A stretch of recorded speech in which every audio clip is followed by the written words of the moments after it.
Pronto, agora está gravando. Bom dia para quem entrou agora.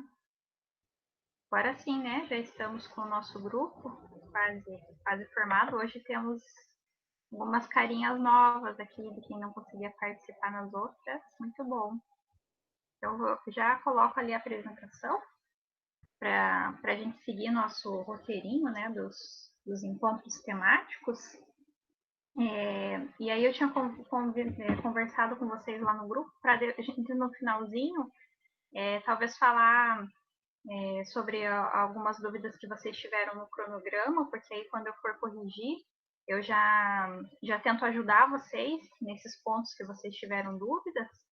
E aí, se der um tempinho, lá no final a gente pode falar sobre as novas APNTs, né? Que eu acho que por enquanto vocês estão tendo os encontros aqui comigo. Acho que agora já começaram os de humanas, né? Vocês já começaram com os de humanas. E hoje deve sair a última leva das APNPs para esse período. Então, tem algumas propostas novas para a turma de vocês. Mas aí, se der tempo, a gente conversa lá no final, tá? Alguém queria iniciar comentando alguma coisa ou avisar algum colega que não vai poder participar antes de a gente falar aqui sobre o nosso tema de hoje?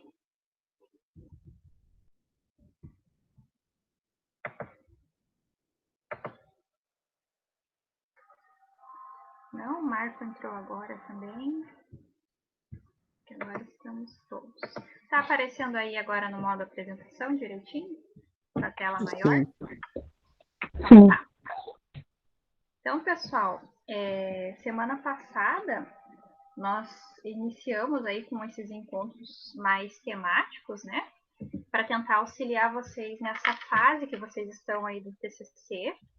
E agora sim é de colocar tudo que vocês, todas as leituras, todas as pesquisas, os resultados que vocês já têm no papel, né? E aí surgem muitas dúvidas nesse processo. Então a gente separou aí alguns temas, que foram temas que vocês foram levantando, né? Conforme iam tendo dúvidas. Eu tentei organizar e consolidar hoje uma apresentação sobre, né, nosso tema é sobre a estrutura do referencial teórico. Alguns de vocês já avançaram, né, bastante nessa parte, mas outros estão iniciando agora. Então, como a gente também tem um prazo para entregar essa versão aí preliminar, né, ou o ideal seria que vocês já tivessem isso pronto, mas vamos pensar numa versão preliminar. A Duda até engasgou ali, né, Duda? Pensem que é uma versão preliminar, tá? Só para a gente estabelecer alguns prazos e vocês conseguirem se organizar melhor com essa parte da escrita. Que ela realmente a gente precisa, né, ter um tempinho de dedicação para ela, porque nem sempre o que a gente planeja, né, eu estou planejando escrever hoje a tarde inteira, mas a gente sabe que não é assim, né? Então, eu já dei algumas dicas na semana passada que me ajudam, pensando lá nas formatações, né? Em algumas coisas que a gente pode ir fazendo naqueles dias que a gente não está inspirado. Então, tem algumas dicas lá, acho que o professor Alan também, né? No finalzinho, deu algumas dicas. Então, quem não participou e ainda não viu o vídeo da semana passada, vale a pena olhar, né? Porque essas dicas, assim, a gente não aprende nos livros de metodologia científica, né? E a gente vai aprendendo com a prática mesmo. Então, a ideia é que a gente compartilhe aqui com vocês um pouquinho dessa experiência, né, com a escrita dos trabalhos acadêmicos, para que facilite esse processo e não seja algo pesado, né, em que vocês fiquem ansiosos, angustiados com isso. Então, é um processo que vocês vão levar para a vida, né, vocês sabem disso. Então, na profissão, independente se vocês vão seguir ou não na área ambiental, vocês vão precisar escrever os relatórios, vão continuar fazendo pesquisas, né? Ou ainda para quem preferir seguir na carreira acadêmica, isso vai fazer parte da vida de vocês inteira, né? Eu tinha alguém, acho que entrou com o login errado. Então, vamos seguindo, pessoal. E vamos seguir aquela mesma dinâmica, tá? Qualquer dúvida vocês vão parando.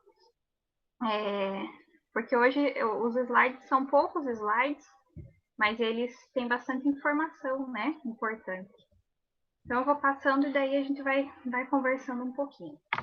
Para iniciar a nossa conversa, eu coloquei esse primeiro slide, né, para a gente, de uma vez por todas, tirar essas dúvidas das diferenças entre referencial teórico, entre revisão bibliográfica e outros termos que alguns de vocês estão utilizando, né, por exemplo, a revisão de literatura ou a própria fundamentação teórica. Então, são duas coisas diferentes. E que vocês ainda, alguns, né, ainda estão com essa confusão, principalmente aqueles que estão iniciando agora a escrita, não sabe se eu vou fazer uma fundamentação teórica ou uma revisão bibliográfica, ou vou fazer as duas, o que é uma, o que é outra. Então, para a gente tirar as dúvidas, tem esse slide inicial, tá?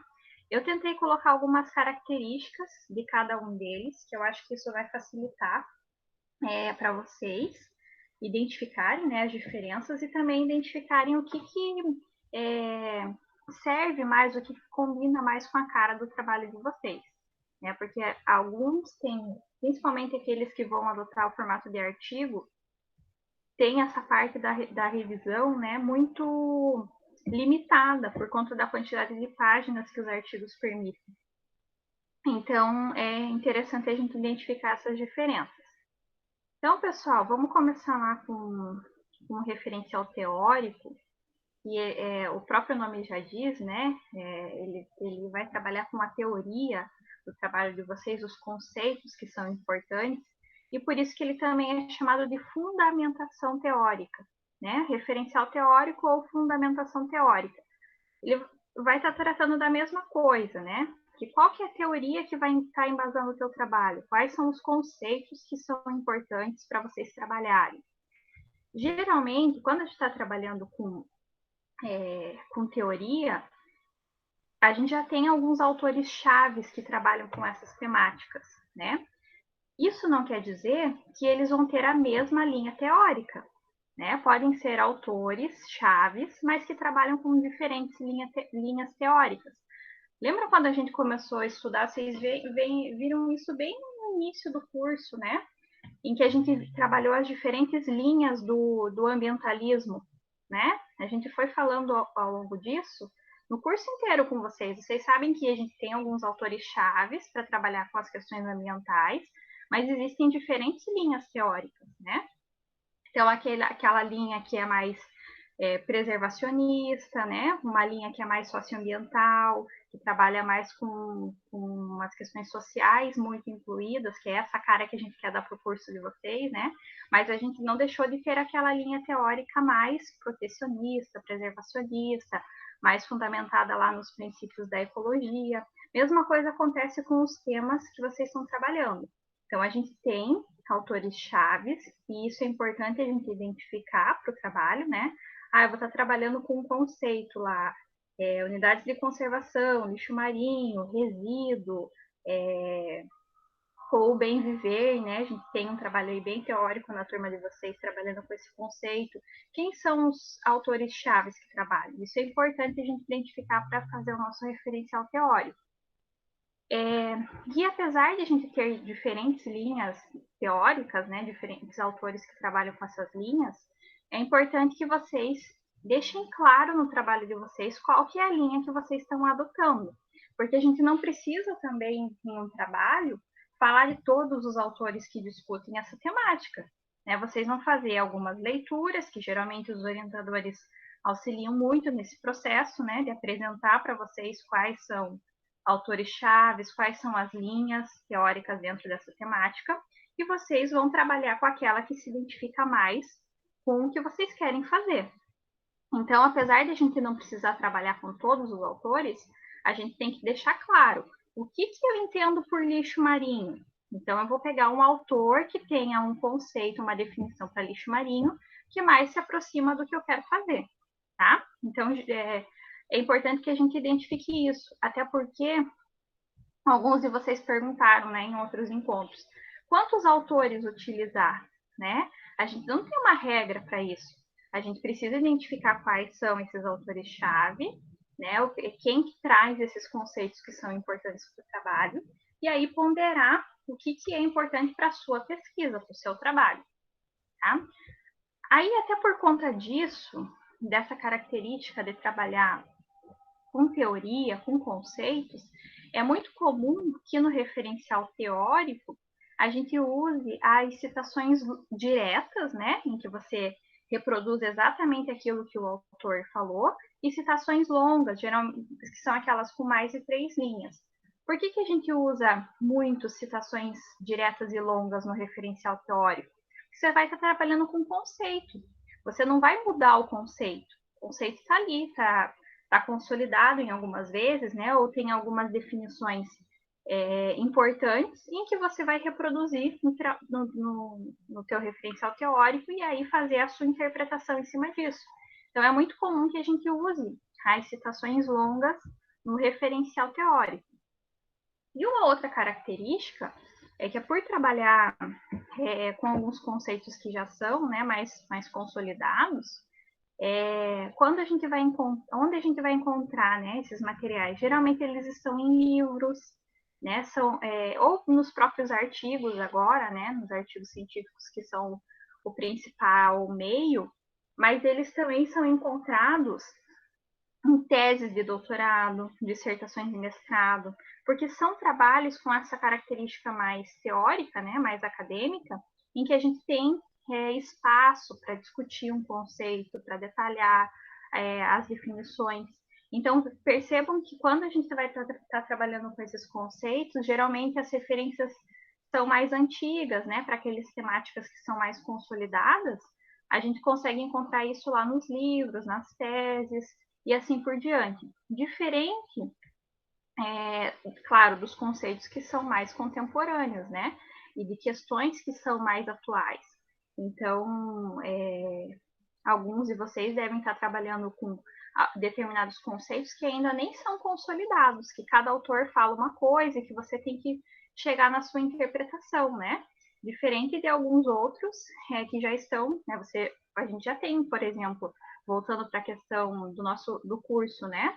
A gente já tem conceitos bem consolidados sobre o que é a proteção e o que é a conservação. Lembram disso?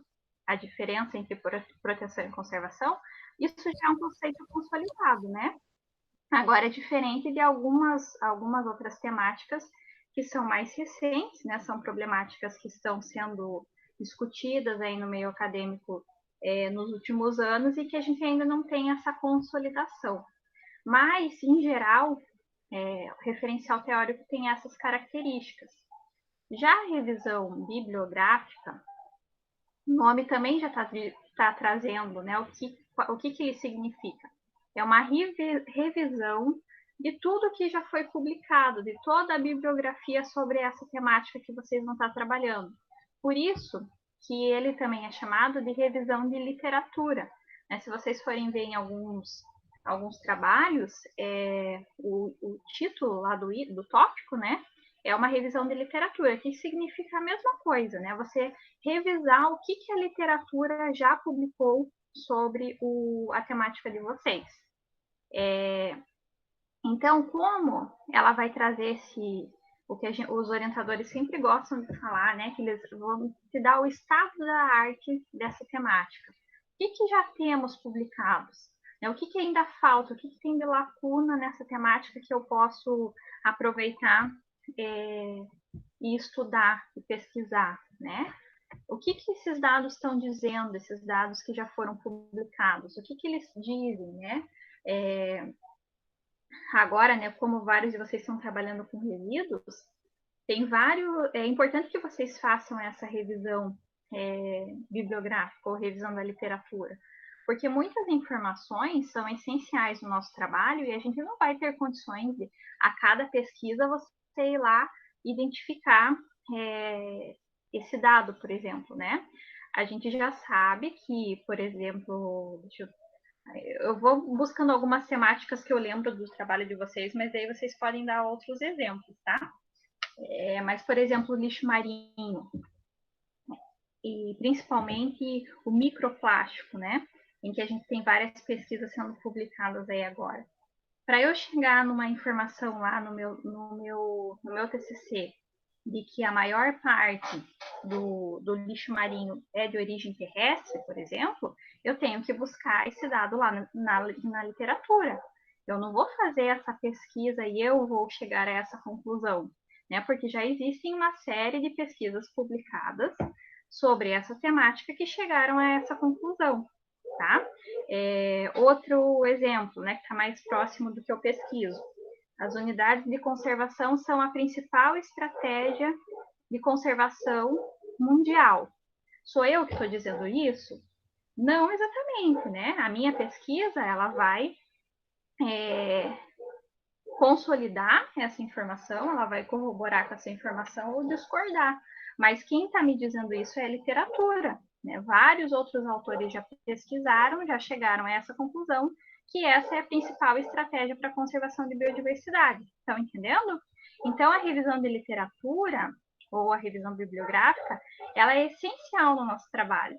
Quando a gente vai fazer a nossa justificativa, a gente precisa revisar o que já tem publicado, né? O que a literatura já está dizendo sobre isso. Quando a gente vai discutir os nossos dados, a gente precisa da revisão de literatura, né? Para discutir os dados, para saber se o que a gente encontrou é bom ou ruim, é muito, é pouco. A gente tem que ter um parâmetro e a gente sempre busca isso na literatura. Tá? Em comparação com o referencial teórico, a gente, em relação às citações, né, enquanto lá no referencial teórico a gente usa muito citação direta, que é reproduzir, né, o conceito, tal como o autor colocou, na revisão de literatura é muito comum que a gente use citações indiretas, que a gente faça uma interpretação nossa daquele dado que foi publicado já na literatura, daquela informação que está na literatura, tá? Não é regra, você pode usar citações diretas na revisão, assim como pode usar citações indiretas lá no referencial.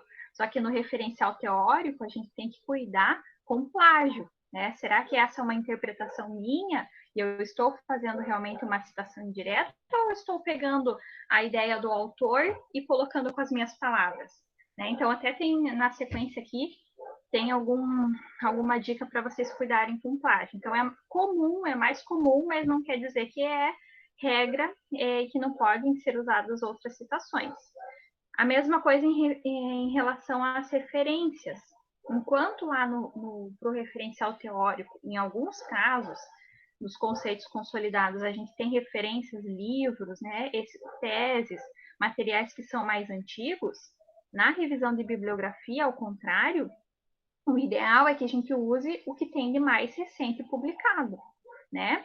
Então, em alguns trabalhos eu já coloquei essas observações, né, para vocês se atentarem na hora da escrita. Vocês estão usando lá um autor de 2001, né? Só que desde 2001, por exemplo, temática de resíduos, né? Estou usando lá um autor de 2001, mas a gente já tem uma política nacional de resíduos sólidos que é posterior a isso e que está dizendo uma outra coisa.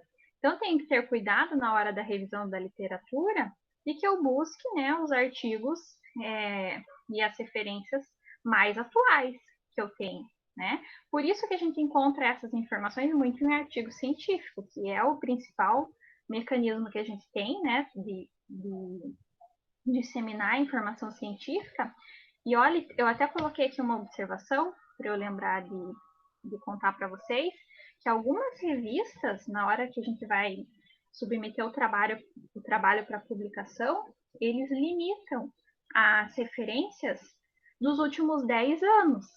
Então, algumas revistas nem aceitam que vocês usem, por exemplo, estamos em 2020, que eu use referências anterior a 2010. Então, tem algumas revistas que já são bem exigentes nesse sentido, que a ideia é que vocês busquem, né, os resultados mais atuais que sejam publicados. E um outro meio que é muito comum, vocês estão ouvindo os cachorros dos vizinhos aqui? Está atrapalhando? Está dando para me ouvir? Tá, hoje eles estão querendo participar. Qualquer coisa que me avisam, eu vou falando mais alto, tá? Então, vejam, para a gente encerrar esse slide, um outro meio que é muito comum a gente encontrar informações para revisão de literatura são relatórios técnicos. E aí vocês já estão buscando, né? Alguns de vocês já estão usando esse tipo de referência e às vezes ficam com dúvida lá na hora de referenciar esse material. O que são esses relatórios técnicos? São os relatórios produzidos pelos órgãos oficiais, por exemplo, né?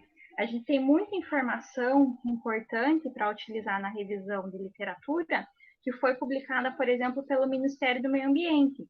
E o Ministério do Meio Ambiente, ele não publica um artigo científico, ele publica um relatório técnico, um trabalho técnico, né? São aqueles PDFs que a gente usa lá do Ministério do Meio Ambiente, do ICMBio, as resoluções do CONAMA ou alguns trabalhos técnicos desenvolvidos pelo CONAMA, pelos órgãos estaduais, pelo próprio município, né? Alguns acho que de vocês estão usando, por exemplo, o Plano Municipal de Resíduos Sólidos. Então, é um relatório técnico. Isso é bem comum também a gente utilizar para revisão de literatura, tá? Então, ficou mais claro essa diferença? O que é o referencial teórico? O que é a revisão bibliográfica? E que eles podem ser chamados também de fundamentação teórica ou revisão de literatura. Mas são duas coisas diferentes. E aí, como que... Antes de eu ir para a estrutura... Não, deixa eu deixar aqui já no slide. Como que eu vou definir se o meu trabalho tem que ter referencial teórico ou revisão de literatura? Ou tem que ter os dois? Como que eu vou definir isso? Vai depender muito do objetivo do teu trabalho e do formato que vocês escolherem para publicar a versão final. Tá?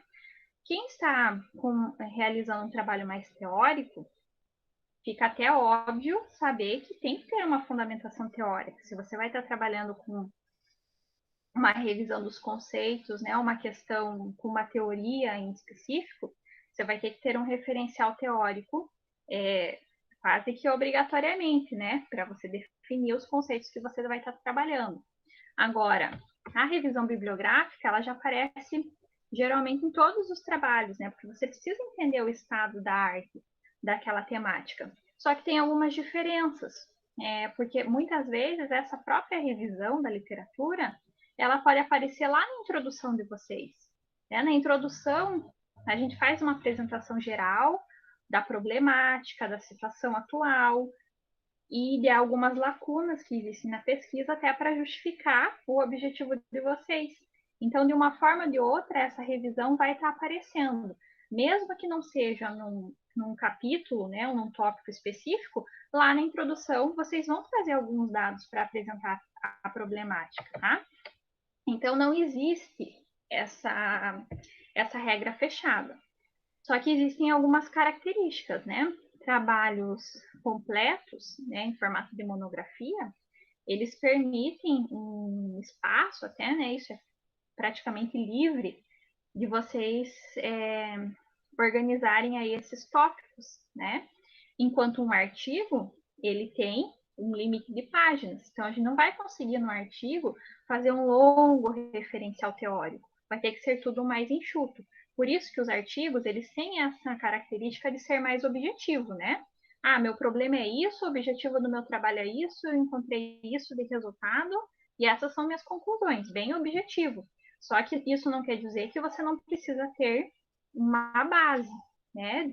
Tanto da literatura ou de alguns conceitos que são importantes. Por isso que o que eu sempre digo para vocês que o ideal é que a gente mescle as duas coisas, que a gente trabalhe no referencial teórico os conceitos principais do trabalho de vocês, né?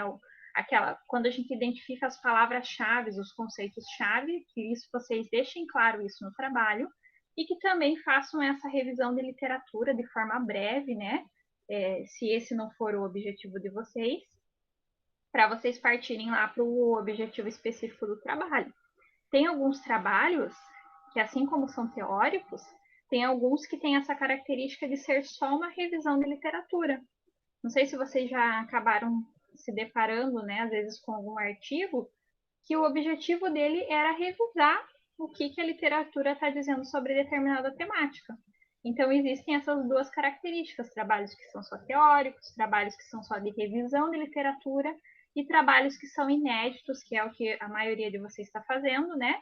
que a partir de alguma lacuna, alguma pergunta que ainda não foi respondida pela área acadêmica, vocês vão estar respondendo, tá? Então, tentando deixar um pouco mais claro isso. Mas como vocês estão vendo aí no slide, não existe uma regra, uma estrutura fechada para essa parte do trabalho. Então, vocês vão definir isso junto com os orientadores, né?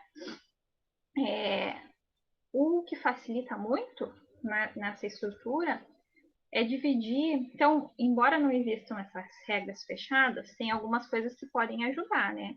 Por exemplo, eu dividi em tópicos e subtópicos. Porque senão vocês começam a escrever e começa a ficar um texto gigante e vocês não conseguem finalizar aquilo para ir para outra parte. Isso é muito comum acontecer. Ou seja, alguns devem estar passando exatamente por essa fase. Primeiro é aquele bloqueio, não consegue escrever nada. Aí quando começa a escrever, desanda a escrever e não consegue mais terminar o tópico porque sempre acha que está faltando alguma coisa, né? É muito comum acontecer isso. Por isso que é importante que vocês pensem nessa estrutura. Antes de começar a escrever, planejem o que vocês pretendem escrever nesse tópico. Então, o que fica fácil? Pensar já em tópicos e subtópicos, e vocês podem listar, né? Como se fosse um checklist. O que eu preciso falar aqui? Ah, tem que trabalhar com tal conceito, tem que apresentar tal dado, isso e aquilo. Listem, planejem o que vocês pretendem para esse tópico. Alguns que já me pediram ajuda, né? O que a gente combinou? Fez um roteirinho. Ah, eu vou começar falando sobre isso, daí eu abordo isso e eu fecho com isso. Então, esse roteirinho é bem legal de vocês fazerem antes de começar a escrever. Porque se a gente começa a escrever sem um planejamento do que a gente pretende trabalhar nesse tópico, a gente daí não tem fim, né? Você não consegue finalizar nunca essa parte. Outras duas dicas vejam que não são regras, tá? São dicas que a gente mais utiliza. É partir do macro para o micro, né? Alguns preferem o contrário, mas o que a gente mais vê é macro para o micro. Então, apresentando lá, por exemplo, eu vou trabalhar uma problemática, vamos pensar, espécies ameaçadas de extinção. Então, lá na minha revisão de literatura, eu começo falando disso em termo global, se eu quiser, né? Mas ou em nível nacional, o que eu tenho, o que os dados dizem sobre a problemática. Aí eu vou trazendo para o estado, para o regional, até eu chegar no meu local de estudo. É muito comum que a gente faça esse exercício do macro para o micro, tá? Alguns autores preferem trabalhar ao contrário, do micro para o macro. Não tem problema. O que vocês precisam tomar cuidado é que isso tem uma lógica, né? Então, quando a gente está trabalhando com esses dados da literatura, às vezes fica confuso, porque vocês trazem lá um dado que é global. Aí depois vocês trabalham com um que é local. Depois vocês vão falar como que é a situação no Brasil, né? Não tem problema a gente fazer esse exercício. Isso é super interessante. Você ter essas lupas, né? De macro, micro, de saber o que você encontrou no local de estudo e comparar isso com dados numa outra escala, isso é super legal. Só que a gente tem que ter uma lógica, né? E também para que o leitor entenda o que você está querendo dizer. Então, por isso que é legal a gente usar essas diferentes lupas, né? Agora eu estou vendo aqui no micro o meu local de estudo. Aí depois lá na discussão dos meus resultados, eu vou comparar o que eu achei aqui com o que tem lá em outra cidade, em outro estado, o que está sendo discutido no mundo, tá? Sempre com esse cuidado de usar escalas que são compatíveis, né? Não adianta eu pegar um dado que eu encontrei aqui no meu local de estudo, num bairro lá no Porto Seguro que vocês estão utilizando, e querer comparar, por exemplo, na própria cidade com um bairro que tem características totalmente diferentes. Você tem que saber ponderar e usar escalas que são compatíveis, né? Áreas de estudo que têm características compatíveis. Mas isso é super bem-vindo, né? É isso que deixa o trabalho de vocês rico.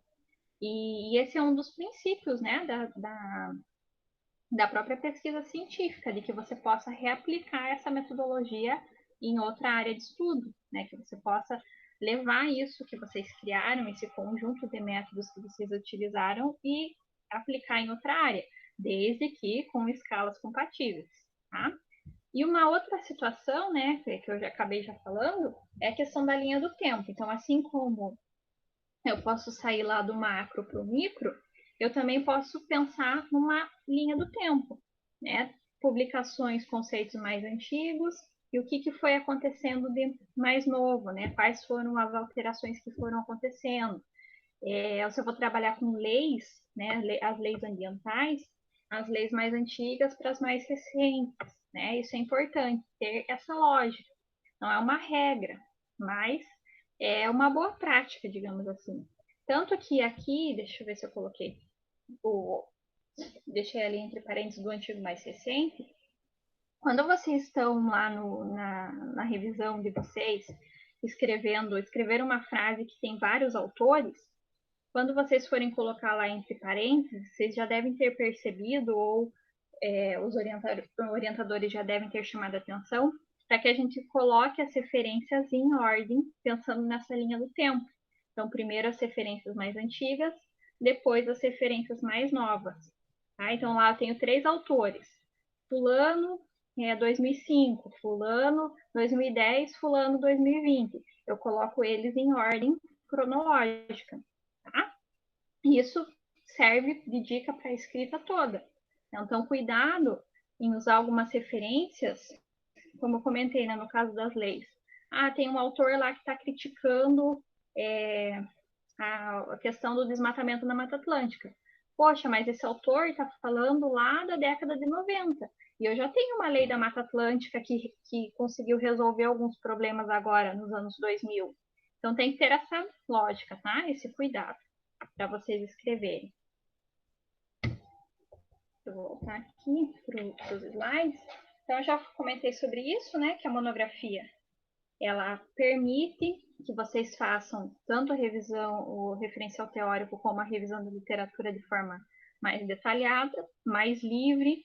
Tem em alguns casos, em que a gente tem capítulos das monografias especificamente para trabalhar teoria ou revisão de literatura, né? Então, esse é o caso também de trabalhos que são mais longos, né? Tiveram mais tempo para aprofundar as discussões, a gente consegue fazer capítulos inteiros sobre revisão. Isso não é possível num artigo, né? No artigo, a gente também não tem uma regra, porque tem artigos de 6 páginas. Já viram isso?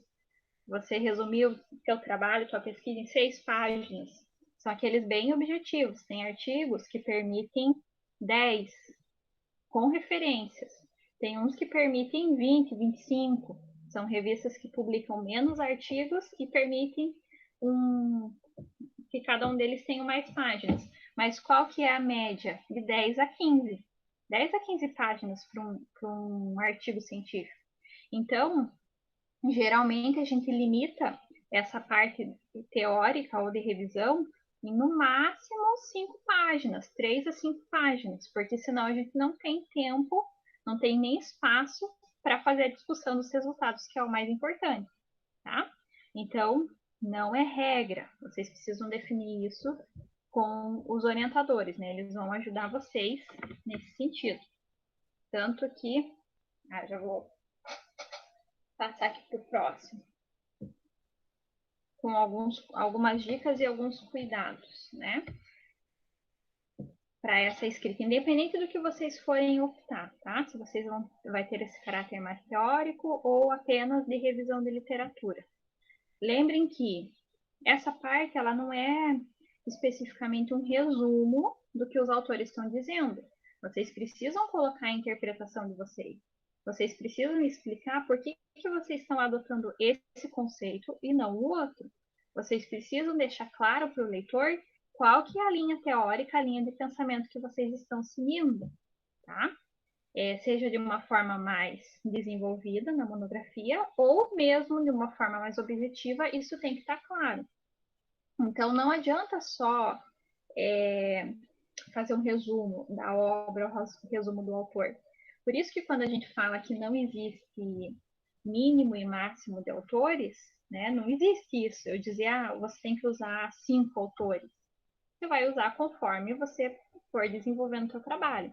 Mas pelo menos mais que um, né? Para que você possa fazer com que 2 ou mais autores discutam a ideia ou a problemática que você está estudando. Porque se você usa só um autor, você vai estar basicamente fazendo um resumo da obra dele, né? Claro, fazendo a sua interpretação, mas você não vai ter um parâmetro de discussão. Então, pelo menos é interessante que a gente use 2 ou mais autores. Mas na hora de fazer essa interpretação do que os autores estão dizendo, cuidado com o plágio, né? Então, já existem aí, vocês já devem usar, né? Inclusive páginas online que a gente consegue fazer isso, de escrever e jogar lá o arquivo para verificar plágio. Mas percebam que os orientadores já têm esse olhar afinado, né? Para identificar plágio. Então, às vezes vocês escrevem uma coisa lá como se fosse uma citação indireta. Mas eu sei que vocês pegaram a ideia do autor para escrever aquilo, né? E colocaram como citação indireta, ou às vezes nem colocaram fonte. E aí a gente já chama atenção. Isso aqui não é uma citação direta. Tem certeza que isso você que interpretou ou é a ideia do autor? Para não cair em plágio, tá? E isso, com o tempo, também a gente vai ficando com esse olhar mais rápido, né? Consegue pegar mais rápido. Vocês enganam menos a gente, né? Com o passar do tempo. Mas é importante, porque às vezes não é por má intenção, né? Mas para não ter problemas lá na frente, a gente toma bastante cuidado com isso. E aí uma questão que eu acho que está pegando mais assim para vocês, que surgem muitas dúvidas em relação a isso, é com a conexão dessas ideias de diferentes autores. Como que eu junto, conecto um parágrafo com o outro e só não largo lá as informações jogadas no texto? Como que a gente faz essa conexão? Então, é claro que é muito individual, a forma como vocês escrevem, né, a escrita de vocês, mas a gente tem algumas ferramentas que ajudam, da própria língua portuguesa. Então, uma dica que eu coloquei ali que assim fica na cabeça da gente, eu aprendi uma vez e nunca mais esqueci, que é usar e abusar das conjunções, né? Principalmente as adverbiais que eu coloquei ali. Aí tem que voltar lá no português, lembrar, né, quais são as conjunções. Mas o mais, porém, contudo, todavia. Nunca mais esqueçam isso. Mais, porém, contudo, todavia. São ótimos conectores de um parágrafo para o outro. Eu apresento lá uma ideia, um dado, né, um conceito de tal autor. Eu quero conectar com o que outro autor está falando. Sempre coloquem lá, mas, porém, contudo, todavia, sempre dá certo. Ele sempre ajuda a fazer essa conexão. Que mais que eu coloquei ali? No entanto, ainda assim, apesar disso, nesse contexto, considerando esse cenário, vejam que são pequenas conjunções que ajudam vocês a fazerem essa conexão. Às vezes nem precisa reescrever o parágrafo inteiro. Às vezes a gente coloca lá uma consideração. Precisa conectar os parágrafos, aí vocês se desesperam. Mas uma palavrinha resolve, tá? Então, é claro que isso também a gente vai pegando com o tempo, né? É prática, mas essas conjunções elas ajudam muito a vocês conectarem um parágrafo com o outro e um tópico com o outro, né? Então não adianta a gente separar tópicos e subtópicos e eles estarem desconectados. E aí o leitor, quando estiver lendo o trabalho de vocês, não entende por que você colocou aquilo. Ele tem que estar conectado. Tá? Então isso, as conjunções ajudam bastante. Aí já falamos, né, sobre mínimo e máximo de autores, que é preciso equilibrar, assim como usar mais de 2, não usar 20 autores. E aí vocês vão se perder na hora de deixar claro qual que é a linha teórica, né, ou o conceito que vocês estão estudando. Autores-chave, né, aqueles que são fundamentais para o trabalho. Eu já falei isso também outras vezes, é claro que a gente começa a se aprofundar na nossa temática, e aí a gente começa a ler tudo o que aparece sobre aquele problema, aquela temática, né?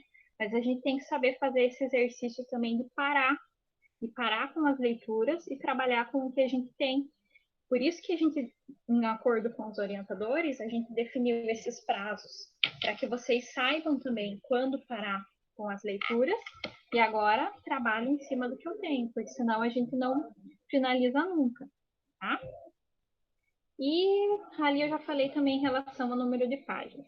Então, os slides depois ficam lá para vocês, e vocês voltam, revisam sempre que tiverem dúvidas, tá? E daí aqui um slide só para acalmar, né, antes da gente seguir em diante. Eu sempre gosto de fazer isso, porque senão vocês se desesperam. Como que eu vou saber quem são esses autores-chave? Como que eu vou, onde que eu começo a procurar referências? A gente já recebeu perguntas assim: "Tá, professora, eu vou trabalhar com isso, mas agora, o que que eu faço? Onde eu começo? Onde eu vou buscar referência? Como que eu vou saber se eu estou usando autor da mesma linha teórica, da mesma linha de pensamento? Que conceitos que são importantes se eu trabalhar no meu trabalho? Por onde que eu começo? Orientação. Pela orientação, né? Marquem, conversem com os professores, discutam com eles. Vocês não são obrigados a já saberem quais são os autores-chave. Vocês não são obrigados a entender todas as linhas teóricas, tá? Ninguém que está num trabalho de pesquisa, claro que é diferente a gente estar no nível agora no curso técnico e depois lá no doutorado ainda não saber quais são as linhas teóricas, é diferente. Mas vocês não são obrigados nesse momento. Quem que vai dizer isso para vocês? Os orientadores. Ele já tem mais experiência nessa temática que vocês estão estudando ou no próprio processo, né, de pesquisa científica. Então não fiquem desesperados e quebrando a cabeça sozinhos, né? Procurem lá, leiam, né, façam as leituras que eles indicam, mas vocês também são livres para procurarem, né, pesquisarem coisas novas, e aí tirem essas dúvidas. Professor, achei esse texto legal, esse autor fala, né, tem uma ideia parecida com a minha. Posso usar ele? Ele, na verdade, vocês sempre podem, né? Vocês não precisam usar autores das mesmas linhas de pensamento, mas vocês têm que saber deixar claro isso na escrita. Estou usando esse autor, mas tem um outro autor que fala ao contrário. Qual que é a minha interpretação dessas duas opiniões diferentes? Você vai fazer isso ao longo do trabalho, tá? Então não é proibido, mas é importante que vocês sempre estejam com essa conversa alinhada com os orientadores para eles ajudarem vocês, tá? A não cometer esses erros que é muito comum acontecer, principalmente nos trabalhos de graduação. Aí, se a gente não se atenta para isso, chega lá na banca, às vezes uma banca que, que não tem muita paciência com isso, né? Porque é uma coisa básica que a gente deveria ter claro, e aí vocês acabam sendo prejudicados por uma banca, né? Então é importante que vocês estejam alinhados com os orientadores. Lembrem que, não sei se eu já falei isso para vocês, mas a gente brincava, falava muito com a turma no ano passado, os orientadores têm que ser as pessoas que vão defender vocês, não as pessoas que vão criticar vocês lá na hora da banca. Se vocês não têm essa boa relação, esse contato durante o processo, pode ser que cheguem lá na banca e alguém critique, né, um membro da banca critique e o orientador fique sem palavras e nem defenda, porque ele não tem argumentos para defender. Não sejam essas pessoas. Tenham os orientadores, né, como amigos também, né, e pessoas que comprem a ideia e o trabalho de vocês e que defendam vocês lá na hora da banca. Tá? Então, não tenho medo de conversar, de marcar as conversas, de tirar as dúvidas, por mais simples que vocês acham que pode ser, mas às vezes é uma dúvida bastante importante. E várias das coisas que vocês foram me perguntando ao longo aí desses últimos dias, até meses já, né, que a gente está trabalhando com isso, eu tentei ir resumindo nesses encontros temáticos. Mas se ficou ainda alguma pendência, perguntem, tá? Perguntem para mim, perguntem para os orientadores, para que não fique essa tensão lá na hora da banca, né? E vocês saibam que vocês vão estar lá bem acompanhados e que os orientadores vão ajudar vocês a fazer a defesa do trabalho. Tá? Alguém quer comentar alguma coisa? Porque eu já estou falando aqui há quanto tempo sozinha. Alguma dúvida? Algum comentário que ainda ficou sobre essa parte? Não?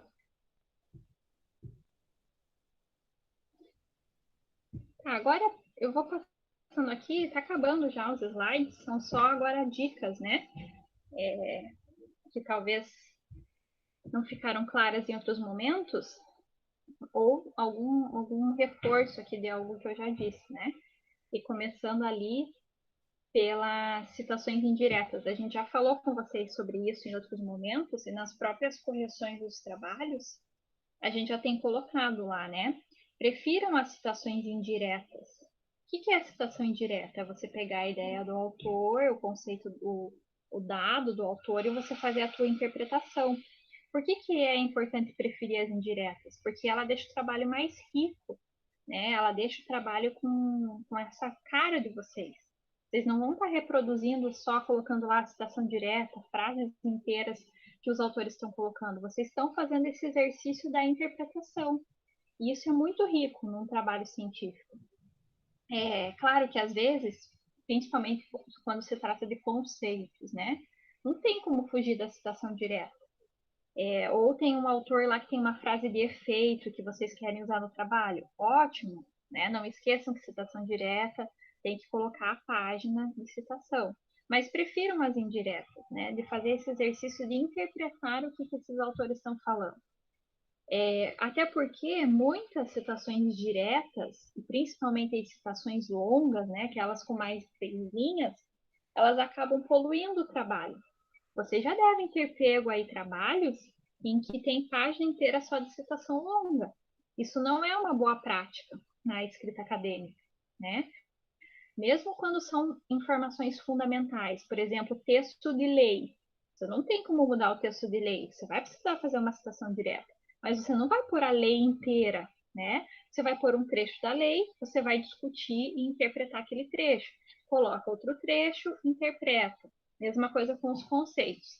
Porque fica feio, polui o trabalho, citações longas, né? E muitas citações longas e citações muito longas, né? Porque tem citações longas de 4 linhas e tem citações longas de página inteira. Então, saibam ponderar isso para não poluir o trabalho. Outra dica que vocês já estão cansados, né, de ouvir, para cuidar ou evitar o uso dos apudos. Apudo significa, né, citado por tal autor. Alguns preferem colocar o termo em português mesmo, citado por. Tem casos em que é impossível, a gente não tem como, não encontra o trabalho original.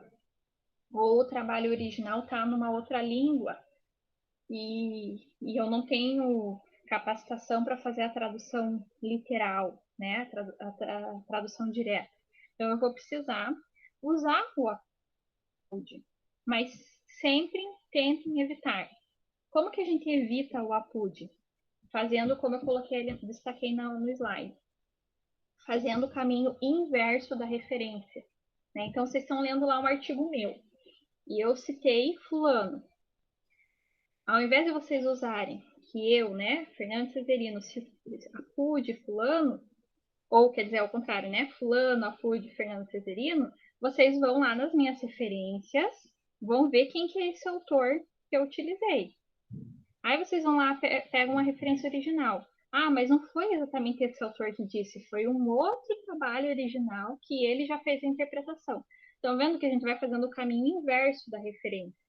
Eu pego lá o que eu estou lendo, vejo alguma citação importante, mas não foi do autor do artigo, ele está citando alguém. Então eu vou lá no final, busco a referência original, digito no Google, procuro lá nas bases, né, de artigos científicos para procurar o original. Então, eu sempre tento fazer esse caminho inverso da referência, que é uma forma de a gente evitar o APUD. Até porque, se você está colocando lá um APUD no texto, você está confiando naquele autor que citou a publicação original. E quem disse que essa publicação, que essa interpretação é a mesma que você tem, se você lê esse trabalho original? Por isso que é importante a gente sempre no original. A Maia está perguntando aqui quando é em outra língua, né? Se vocês não tiverem condições de fazer a tradução ou a leitura do artigo original que está em inglês, espanhol, francês, né? Usem o APUT sem problema nenhum, tá? A ideia é que vocês só usem nesses casos, que é a tradução para a língua, ou que, por exemplo, é um trabalho muito antigo, que só tem um livro físico, e que o livro está esgotado, você não encontra mais. A gente tem muito problema com isso, né? Quando eu estou trabalhando com um conceito que é consolidado. Ah, foi publicado lá na década de 60, 70 o livro, está esgotado. Então, você não tem o que fazer. Você não vai conseguir consultar a fonte original. Mas o ideal é que vocês só usem nesses casos. Porque se vocês usam nesses casos, vai aparecer lá 1 ou 2 APUDs no texto. Agora, se para cada artigo que vocês forem ler, vocês não buscarem o autor original, vai estar cheio de citado por fulano. Né? Isso também polui o texto. Isso dá a impressão de que vocês não fizeram esse trabalho de consultar as fontes originais. Tá? Então, fazer o caminho inverso é uma dica bem importante para tentar se livrar dos APUDs. O que vocês podem fazer nesse primeiro momento, vai colocando lá tudo que for APUD, coloca no texto. Depois, no final, a gente faz uma revisão e tenta tirar todos os possíveis, né? E aí só ficam nesses casos, né, que realmente você não encontrou lá a publicação original ou que era em outra língua, né? Uma outra dica que eu coloquei ali, que tem relação com isso, de fazer o caminho inverso da referência, é sempre buscar as informações ou as referências científicas. O que acontece? A gente tem muitas notícias, principalmente notícia em jornal digital, né? Que a gente também quase não tem mais jornal físico, tudo digital. Mas saiu lá uma notícia, um dado importante no G1, na Folha, na Veja, em qualquer outro jornal, no Estadão, né? Tem um dado lá. Você quer fazer referência àquilo, mas a notícia de jornal não é exatamente uma referência científica, né? Só que geralmente nessas notícias tem lá o trabalho original. Agora, para o coronavírus, a gente vê muita notícia, né, sobre o coronavírus, e daí lá no texto da matéria diz: num artigo, numa pesquisa publicada na universidade tal, pelo pesquisador tal, eles encontraram esse dado. Ao invés de vocês colocarem como referência o portal G1, por exemplo, que deu essa notícia, pesquisem lá quem foram os pesquisadores, a universidade, o título do trabalho, e busquem ele numa plataforma científica. Tá? Fazer esse trabalho também é bem importante. Vocês já usaram, eu sei que eu já vi em vários dos trabalhos, né? Sobre resíduos, né? Tem muita matéria de jornal, blog, matéria mesmo textos, notícias nos sites das universidades, mas ao invés de você referenciar como uma notícia, você pode ir fazer o caminho inverso e procurar o texto original. Fica muito mais robusto o trabalho de vocês. Tem casos que a notícia não tem lá as informações específicas, você não encontra e é uma informação relevante. Ok, não tem problema. Tanto que existem normas, né, da ABNT para citar informações de jornais. Os meninos que estão trabalhando no bairro ali, né, com questões de conforto térmico, é muito interessante você ter notícias de jornal explicando, né? Tal dia agora a gente passou aí por uma onda de frio, né? E situações diversas, né? Pessoas e bairros sofrendo de forma diferente por conta disso, porque tem mais ou menos conforto térmico. Talvez essa informação que saiu no jornal, esse relato de um morador, seja muito relevante para o trabalho de vocês. Então, usem sem problemas. Mas quando a gente trata de dados mais, que são dados científicos mesmo, tem que fazer o caminho inverso e buscar a fonte original. Tá? Ficou claro isso? Se não ficou claro, vocês vão me avisando, tá? Se não entenderam alguma coisa. E aí, uma outra dica que está ali no finalzinho, mas que eu já vou passar para o próximo slide, que é em relação às notas de rodapé. Então, surgiu essa temática numa conversa com a Maia na semana passada, mas eu já estava organizando para deixar aqui essa informação aqui para vocês.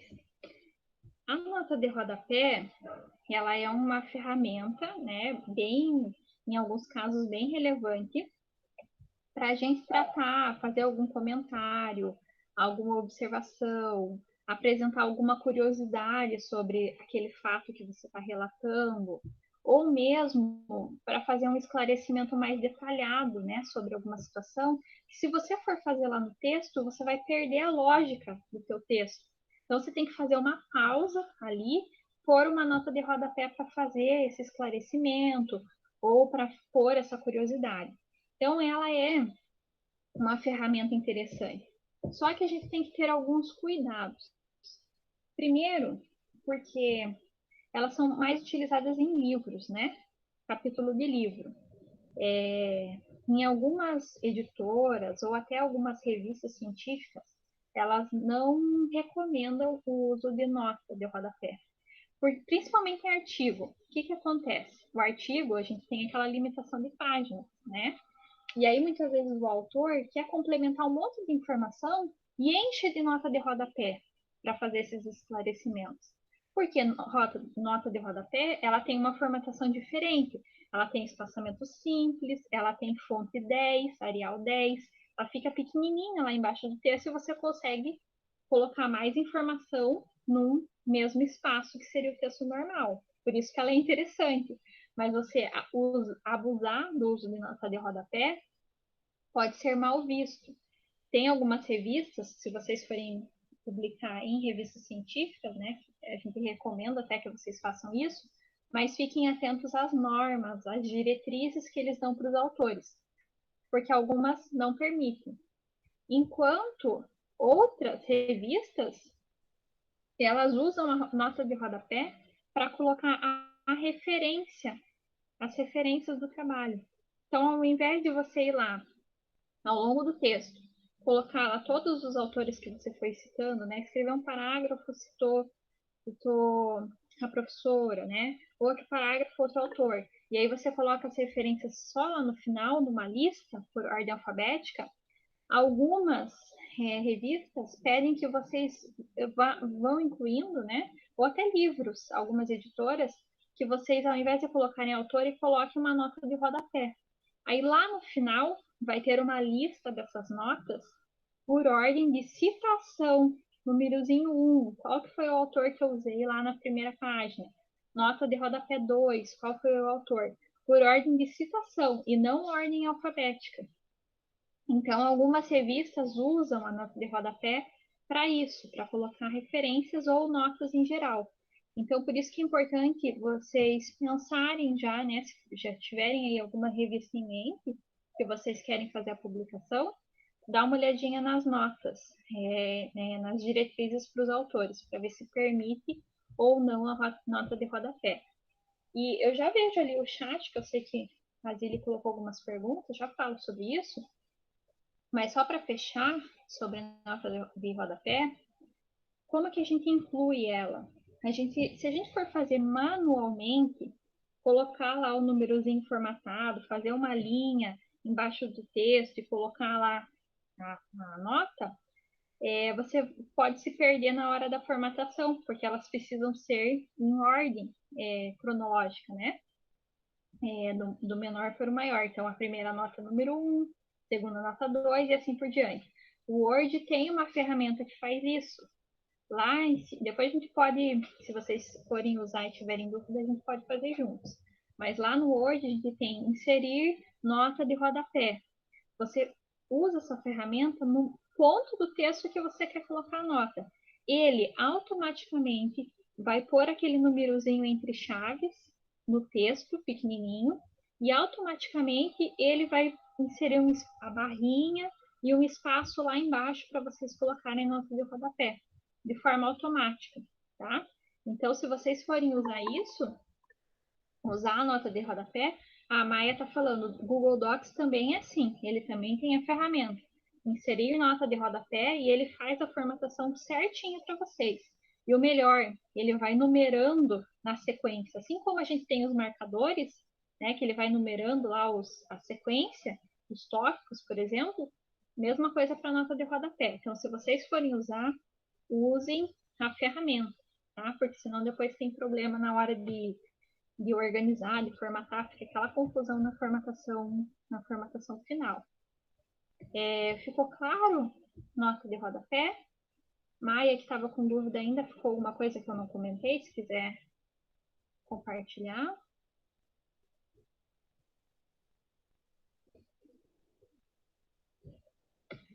Não? Então eu vou só finalizar que agora só tem mais 2 slides com outras dicas. Aí eu volto a falar do diário de bordo e do cronograma que a Zili colocou ali no chat, tá? Deixa eu só ver.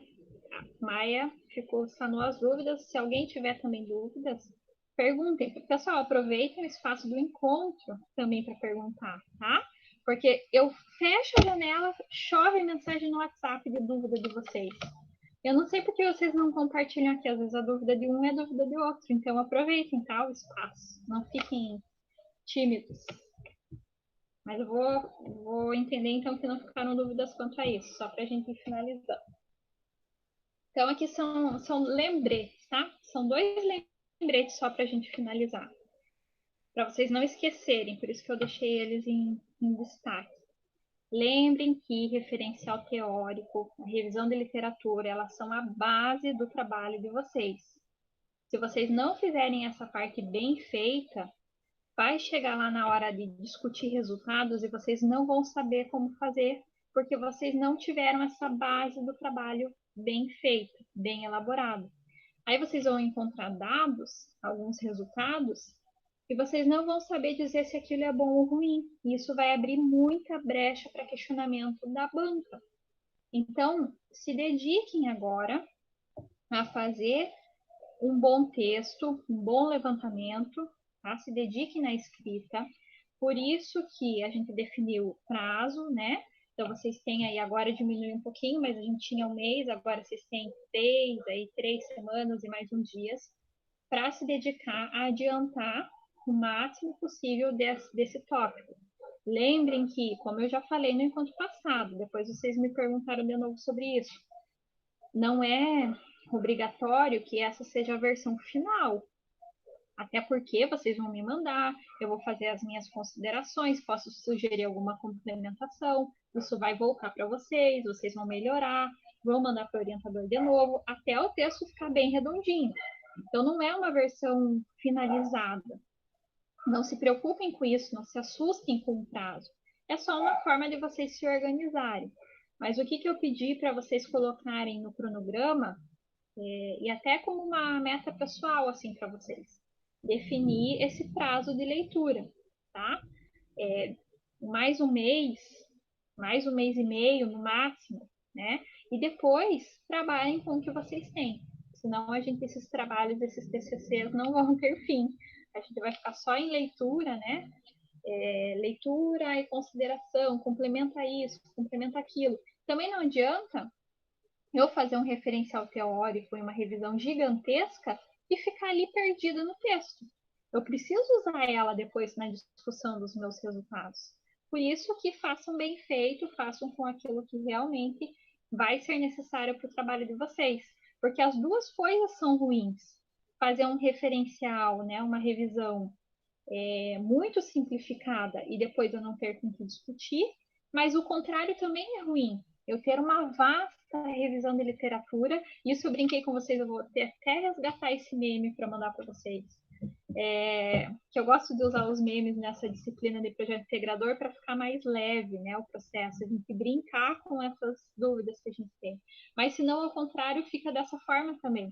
Vocês fazem um vasto, né, uma extensa revisão e aí chega na hora da discussão, vocês estão sem fôlego, fazem lá 2, 3 linhas de discussão dos resultados. Isso também é ruim.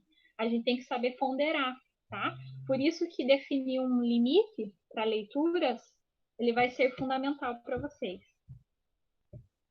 E aí o último lembrete, vou passar aqui. Opa, não podia ter as dúvidas.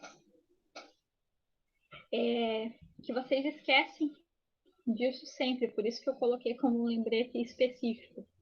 Toda essa parte inicial de revisão de literatura, de referencial teórico, isso é metodologia também.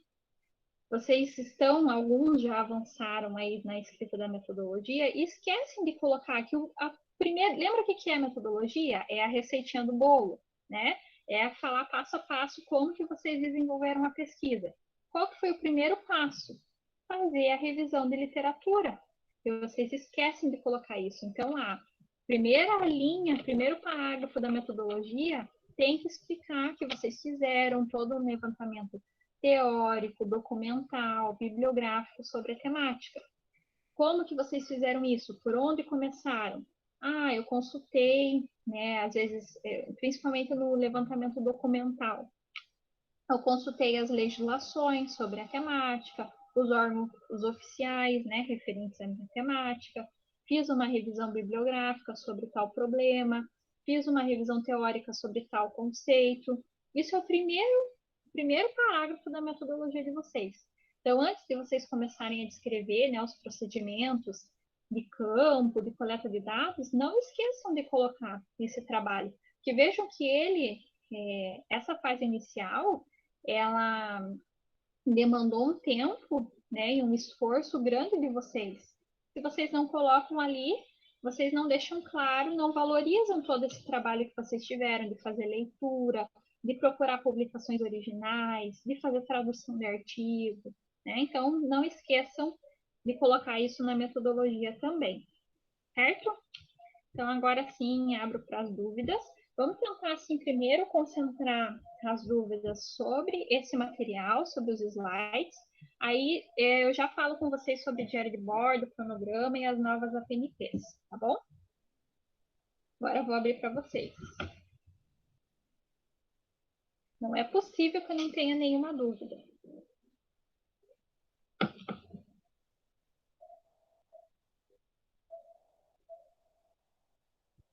Não é bem uma. Eu não sei se é uma dúvida, mas tipo, o cronograma é mais pra gente tentar seguir ele, né? Não que a gente vá seguir ele como a gente está colocando ali, né? Vai da dinâmica da nossa atividade. Isso. O cronograma, ele é um planejamento do trabalho de vocês, do que vocês vão fazer daqui para frente. Sabendo de todas essas informações que a gente viu hoje, sobre referencial, revisão, delimitar tempo para a leitura, para tudo isso, vocês já podem incluir uma série de atividades sobre essa parte do trabalho, tá, Léo? É claro que um cronograma, ele é um planejamento. Nem tudo que a gente planeja dá certo, né? Às vezes lá eu estou planejando fazer o campo em determinada semana. Aconteceu, daí chega naquela semana, o equipamento estragou, não tem carro, está caindo o mundo, estou isolado, não tenho como fazer. Chegou uma pandemia, não tenho como fazer. Se a gente fosse revisar lá o cronograma inicial que vocês tinham, mudou tudo, né? Porque tem várias situações que interferiram. Mas lembrem do que eu falei no encontro passado.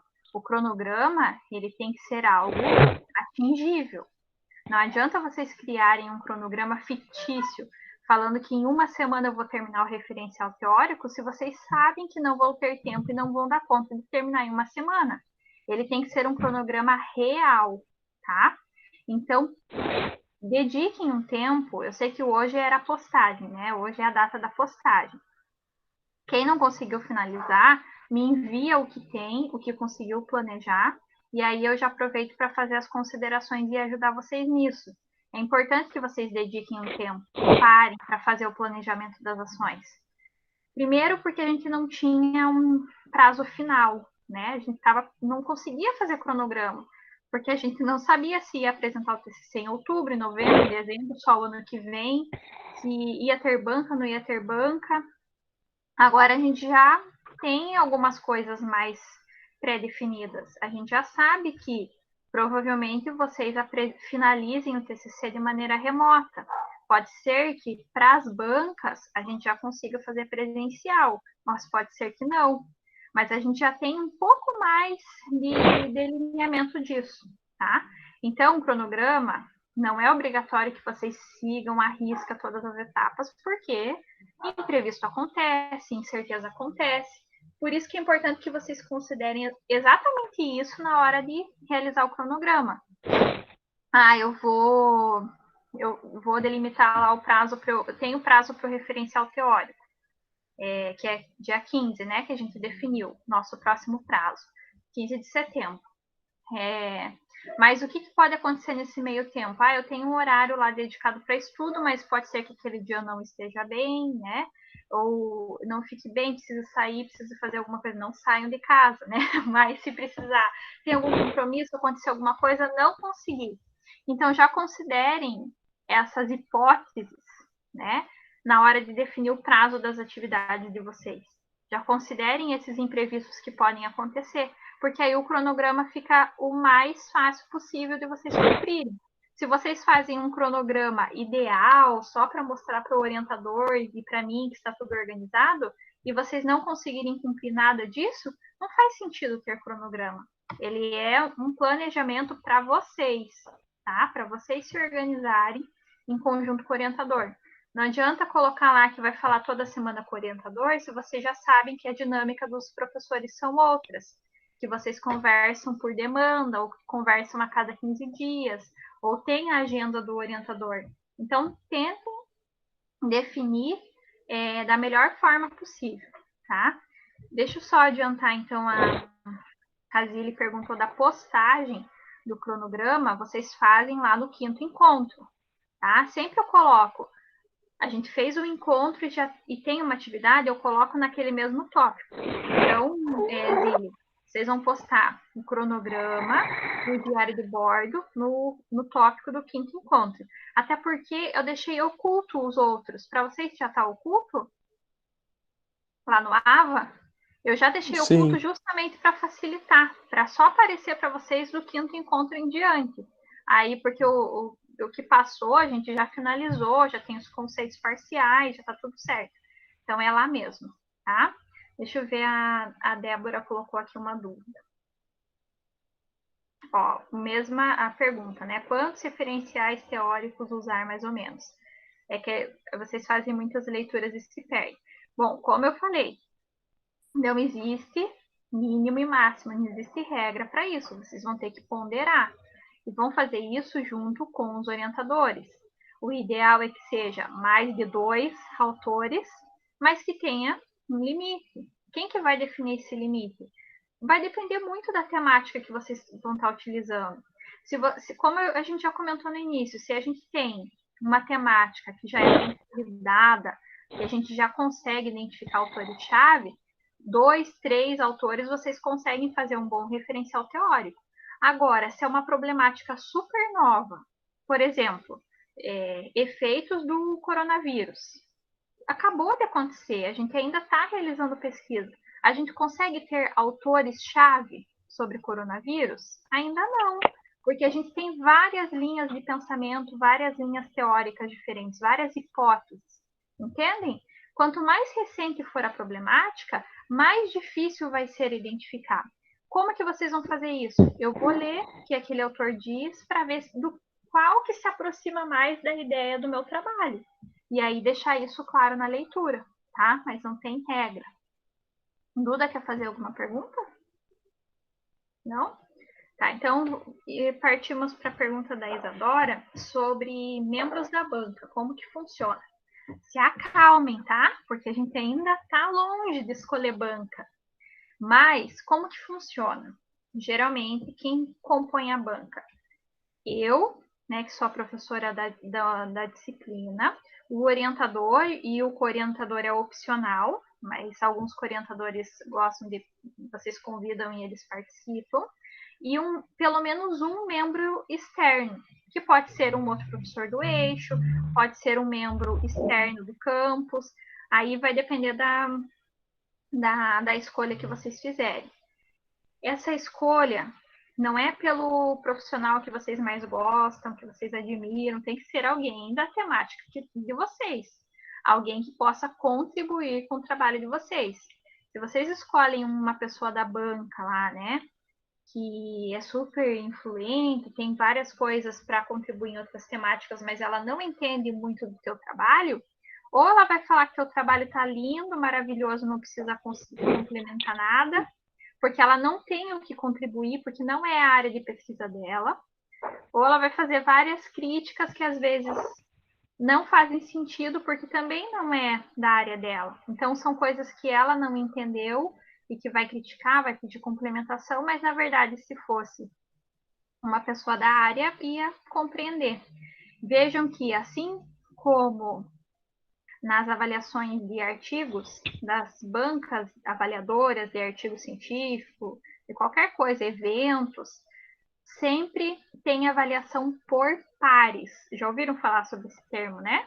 Quem são os pares? São as pessoas que trabalham na mesma temática. Então, a escolha da banca vai ser da mesma forma. Quem são os pares para discutir essa temática com vocês? Quem que tem o potencial de contribuir com isso? Então, a escolha da banca vai ser em conjunto com o orientador, né? Pensem em alguém que vá complementar o trabalho de vocês, tá?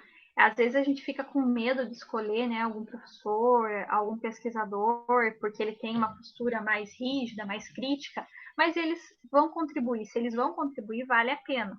A ideia da banca é que você tenha o máximo de contribuições e que teu trabalho tenha um nível de excelência, para que depois vocês publiquem.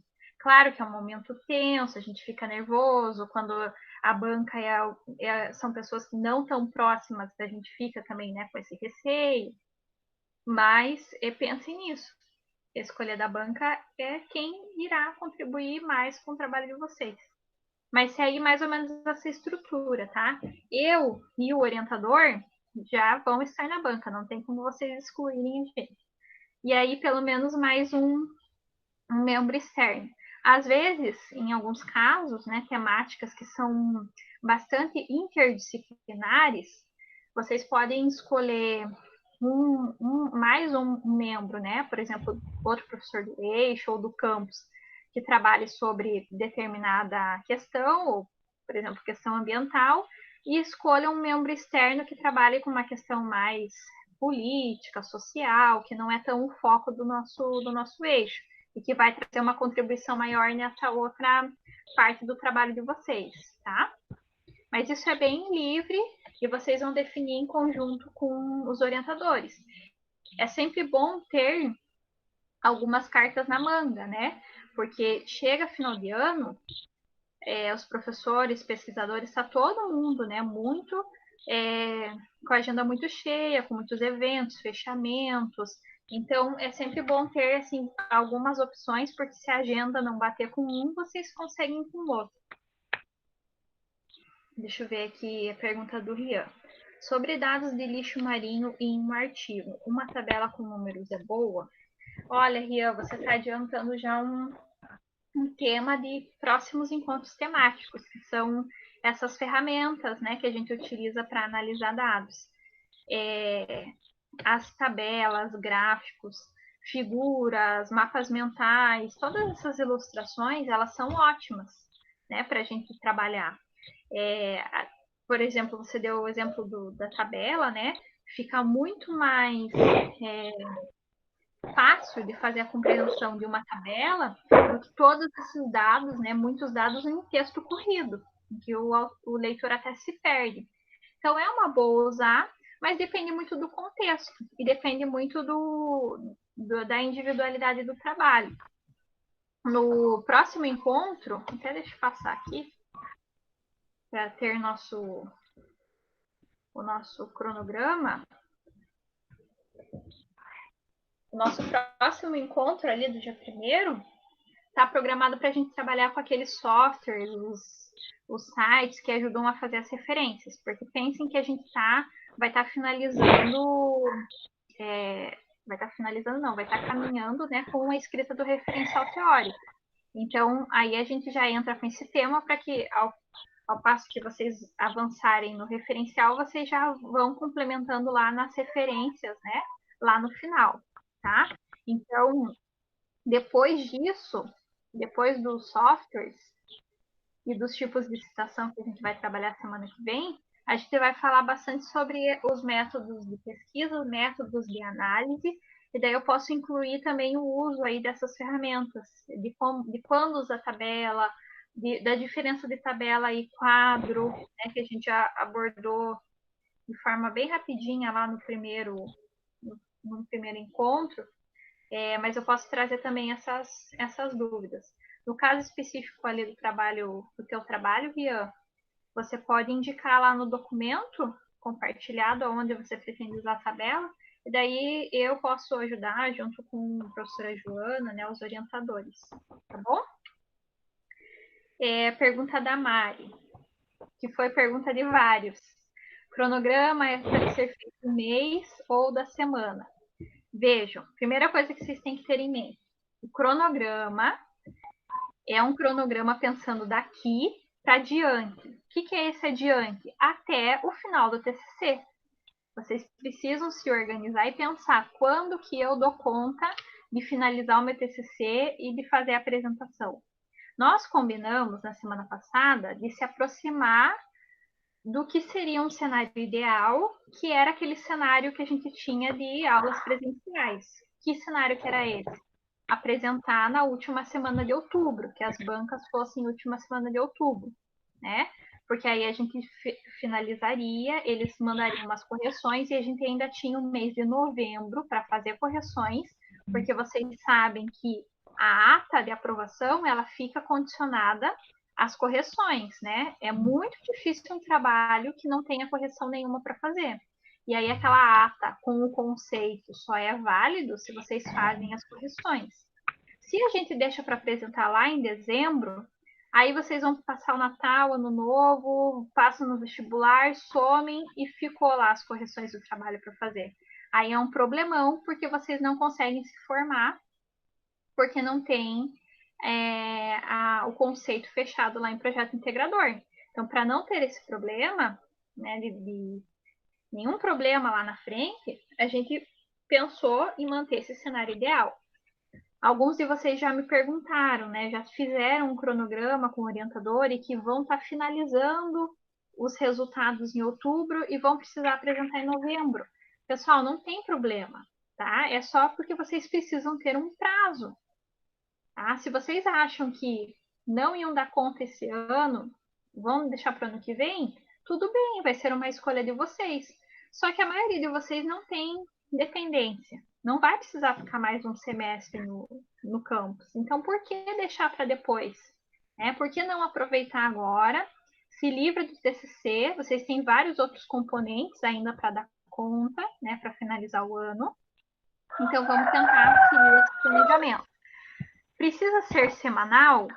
Não é obrigatório também. Como eu falei, o cronograma é um cronograma para vocês. Vocês têm que organizar da melhor forma para vocês. Por que eu indico semanal? Porque quanto mais detalhado, melhor, né? Então, se vocês fazem um cronograma mensal, ele fica muito aberto para o prazo final que a gente tem. Vocês vão ter um cronograma para setembro, para outubro, porque aí a gente já está caminhando para o final. Se vocês fazem quinzenal, vocês têm que listar com maior detalhamento as atividades que vocês vão desenvolver. Por isso que eu sugeri semanalmente, porque aí vocês colocam todos os encontros que a gente tem aqui, que é um compromisso do TCC, vocês colocam as orientações, vocês colocam os diários de bordo, que já são atividades semanais que a gente faz, tá? Por isso que eu sugeri semanalmente, mas não é regra, tá? Ficou claro? Acho que foi a Mari, né, que perguntou. Mari, ficou claro? Léo também estava essa dúvida. Ficou claro? Mais alguma dúvida, pessoal?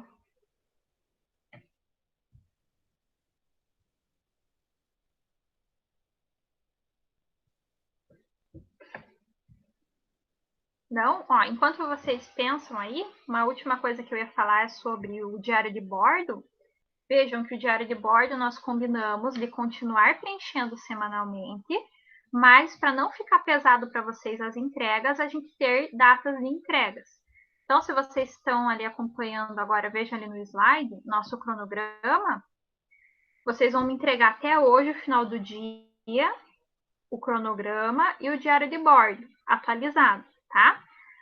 Para a semana que vem, não tem nenhuma entrega marcada, nem para outra, que a gente destinou para vocês fazerem esse trabalho com os orientadores, que é o trabalho da escrita. Vocês só vão entregar algo de novo no AVA lá no dia 15, que aí será a atualização do diário de bordo e a escrita do referencial teórico, tá? A versão preliminar do referencial teórico. O que eu vou colocar no diário de bordo nesse meio tempo? Os dias que vocês sentaram para escrever, que parte, né? Hoje eu trabalhei com o tópico 2.1 do meu referencial teórico. Detalhe lá para a gente acompanhar. Hoje eu tive orientação, hoje eu tive que fazer mais uma leitura, eu fiz a tradução de um artigo. Hoje eu me dediquei a só eliminar os APUDs, tá? Deixem isso detalhado lá no diário de Professora, bordo. Pode falar, Léo. nesse dia 15, a entrega do referencial teórico, daí é ele junto com todo o resto do documento, ou é ele separado? Eu vou avaliar só a parte do referencial teórico, mas aí a gente pode combinar de vocês ou postam o arquivo no AVA, ou eu avalio lá pelo documento que já está compartilhado, tá? A maioria de vocês está trabalhando com um documento único, né? Então, quando eu acesso lá o documento compartilhado, eu vejo o trabalho todo. Mas alguns que estão tendo dificuldade, principalmente com acesso, às vezes, à internet ruim para trabalhar no documento online, vocês fazem no Word separado e depois postam. Então, quem está fazendo separado, daí pode postar no AVA. Mas isso eu lembro vocês mais para frente, tá? O diário de bordo posta no AVA, o referencial teórico, se vocês estiverem com ele lá no documento compartilhado, eu posso olhar diretamente lá. Mas aí a gente combina isso mais próximo da data para vocês não esquecerem, tá? Mais alguma dúvida? Não? Então, deixa eu parar aqui a apresentação. Eu só queria, então, comentar rapidinho, né, com vocês sobre as novas APNTs. Por enquanto, vocês estão fazendo o projeto integrador e a de humanas ou já abriu mais alguma? Hoje abriu a de legislação. Acho que abriu no meio da aula. Eu abri o AVA e tinha lá legislação. Tá, então deve ter saído lá. Porque hoje, na verdade, ontem foi o prazo para a gente enviar as novas propostas e hoje as coordenações e a direção do ensino vão estar aprovando, né? Mas como a gente já fez uma reunião ontem, a gente já sabe mais ou menos que todas as propostas foram aprovadas com algum ajuste ou outro. Então, provavelmente hoje ainda deve sair lá no site do campus, né? Aquela listinha com as novas APNTs. Mas para adiantar para vocês, eu e a professora Joana propomos uma integrada para trabalhar com análise ambiental e conservação e manejo 4, tá? Então, a gente vai pegar alguns temas, parte, né, das emendas, que trabalham basicamente com impactos da poluição na biodiversidade, serviços ecossistêmicos, algumas temáticas comuns para a gente trabalhar uma PNP só e vocês já eliminarem carga horária para as duas, tá? Então, a gente combinou de fazer ela mais longa, né, até meados de outubro, para dar conta de vocês eliminarem o máximo de carga horária dessas disciplinas técnicas. Porque no ciclo passado, a gente trabalhou basicamente com TCC, né? As outras disciplinas a gente não conseguiu avançar tanto. Vocês acho que tiveram, alguns fizeram linguagens, química, né? Quem tinha DP já aproveitou para fazer DP, para fazer tópicos, mas uma parte aí das disciplinas que são do último ano, vocês não conseguiram eliminar carga horária pelas APNTs. Então, só para avisar vocês que a gente fez essa proposta, mas a gente está assim, pensando com muito carinho para não sobrecarregar vocês, tá? Então, a gente não vai ter encontro semanal, a gente vai ter algumas atividades dirigidas que vocês vão ter mais tempo para fazer no tempo de vocês. e aí faz algumas discussões só para a gente manter o contato. Então, a gente pensou ela assim, bem mais diluída ao longo desse período, para não sobrecarregar. Mas vocês também terão legislação, né? Que a professora propôs também algumas atividades dirigidas para vocês irem adiantando. E acho que o Alan não está aqui hoje, né? Vocês viram o professor Alan? Acho que ele não pode entrar. Também porque agora está todo mundo cheio de envolvido com várias atividades, né? Pode falar, Duda. Professora, eu só queria lembrar que a gente não fez chamada, vai ser feita no grupo ou a gente manda aqui no chat já? Mandem aqui no chat, tá? Tá bom. E eu registro. Quando eu coloquei para gravar, eu ia falar, já mandem lá, mas eu acabei esquecendo. Eu fui anotando, conforme eu fui aceitando vocês na entrada, eu fui fazendo a chamada. A outra vez também. Só que daí algumas pessoas entram no caminho, e daí para eu não perder o registro, é melhor no chat. Tá? Então, só para finalizar das APNPs, tem outra proposta pensada em conjunto com outros professores. O professor Alan está envolvido nessa, para vocês trabalharem. Acho que é a gestão costeira que vocês têm com eles no segundo semestre. Agora eu não sei dizer, mas é só para lembrar, tá? Para vocês ficarem atentos ao site do campus, porque como hoje era o prazo, todas as que vocês tiverem para o próximo ciclo, agora pelo menos até meados de outubro, 30 de setembro é o prazo de suspensão do calendário. Mas essas APNPs podem ser propostas até outubro, tá? Para adiantando carga horária. Mesmo que num cenário ideal a gente voltasse para as aulas presenciais, vocês poderiam fazer em paralelo essas atividades remotas para adiantar essa carga horária que ficou dos meses passados, tá? Então é um lembrete só para vocês ficarem atentos lá, mas já sabendo que a gente vai ter mais esse encontro, né? Mais essa atividade junto com a professora Joana, mas trabalhando de forma integrada. Eu vejo que isso, apesar de tudo, né, de todos os percalços e das dificuldades que a gente tem de trabalhar remotamente, essas atividades integradas, elas são muito mais ricas, né? Elas preparam vocês muito melhor para a atuação profissional, porque aí a gente consegue ter esse olhar, a gente fala tanto, né, de ter o olhar sistêmico, de trabalhar com interdisciplinaridade, e às vezes nem nas nossas disciplinas a gente consegue fazer isso.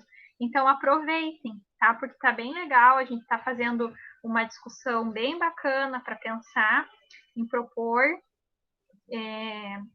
algumas coisas para vocês. A gente sabe que vocês estão em último ano e que agora, quem não tinha proposto antes, propôs agora, e vocês estão mais sobrecarregados.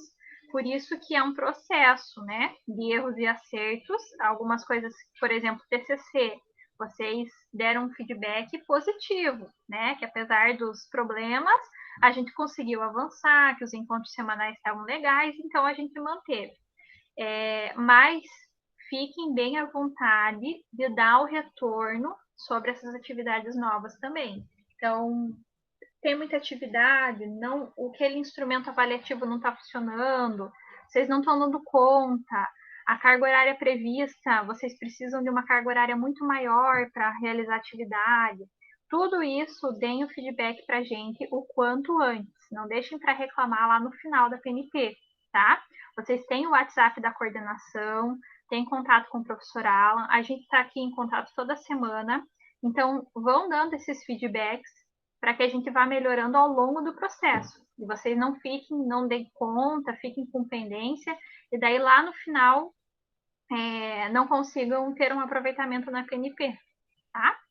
Então era só um aviso, não se desesperem, tá bom? Eu prometo que, principalmente para a turma de formandos, a gente está pensando com muito carinho para que vocês deem conta, né, de se formar, de ter os conteúdos que são importantes, principalmente pensando no vestibular e no Enem, mas da forma que dá, né? Porque a gente nunca vai ser a mesma coisa que o ensino presencial. Vocês já estão com saudade do ensino presencial? De acordar cedo? Não? E a Maia fez uma cara que acho que se acostumou com a rotina nova, né? Era isso, pessoal, que eu tinha para falar com vocês.